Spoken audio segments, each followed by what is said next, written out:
Et le pape, en passant à côté de moi, a regardé ça, et puis il a lui aussi fait une grimace à mon garçon, et on a éclaté de rire, comme toujours, parce qu'il est toujours très généreux en blague, en rire, et ça, c'est certain que ça me marquera pour toujours.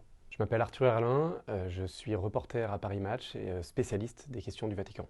D'apprendre la mort du pape François m'a vraiment ému. Ça a été un moment forcément difficile à encaisser parce que j'ai passé 10 années à ses côtés, à le suivre pendant ses voyages, à l'observer dans le palais apostolique, dans son bureau, parfois avec des chefs d'État, et des moments totalement privilégiés où j'ai pu lui poser des questions, lui serrer la main, l'écouter. J'ai pu être au plus près finalement de son style, de son attitude, de son tempérament. Et c'est un tempérament tellement humain, tellement spontané, que moi, ça m'a énormément touché durant ces années. Ça a été un peu comme être aux côtés de quelqu'un de sa propre famille. Je pense que je me souviendrai toute ma vie, la première fois que je l'ai rencontré dans la bibliothèque du Palais Apostolique, son bureau, là où il reçoit des chefs d'État. J'étais un jeune journaliste, j'avais 28 ans.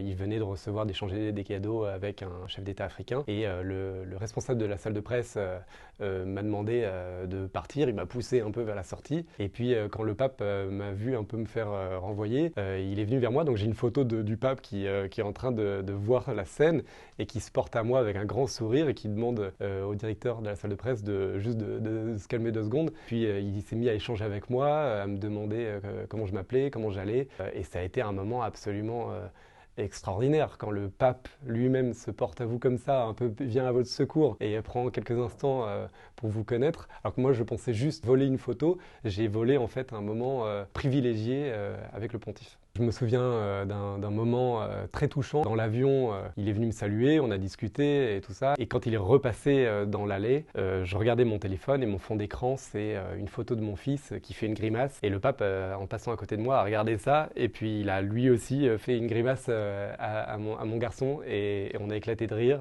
comme toujours, parce qu'il est toujours très généreux en blague, en rire. Et ça, c'est certain que ça me marquera pour toujours. Le dernier moment que je retiendrai, c'est le dernier moment où j'ai pu être avec lui. C'est lors de son anniversaire en décembre dernier. Il avait eu 88 ans et on lui a offert, nous les journalistes présents dans l'avion, un énorme gâteau avec une figurine à son effigie. Il a été extrêmement touché. Il était très fatigué, donc il n'est pas resté très longtemps avec nous, mais on le sentait très ému. Peut-être aussi parce qu'il avait été vraiment épuisé par un voyage très court. Peut-être qu'il y avait chez lui, à ce moment-là, en tout cas c'est ce que je me suis dit, il avait peut-être cette conscience que ça allait peut-être être le dernier voyage qu'il allait effectuer. Je ressens aujourd'hui beaucoup de peine à savoir que cette page est tournée, que ce pontificat est fini. Un pontificat qui a été aussi ponctué de très belles images, des images très fortes où il est à genoux en train d'embrasser des chefs d'État soudanais, où il prend dans ses bras des hommes déformés par la maladie. Des images comme ça qui me traversent l'esprit, qui moi m'ont secoué, qui m'ont vraiment marqué de me dire qu'un chef d'État, un homme aussi important puisse s'abaisser de cette façon. Je trouve que c'est assez unique sur Terre et de l'avoir côtoyé pour moi, c'est une chance inestimable. Et maintenant, j'espère connaître le prochain pape et un style peut-être différent, mais qui aura aussi une intensité qui saura remuer le monde et me remuer sans doute aussi.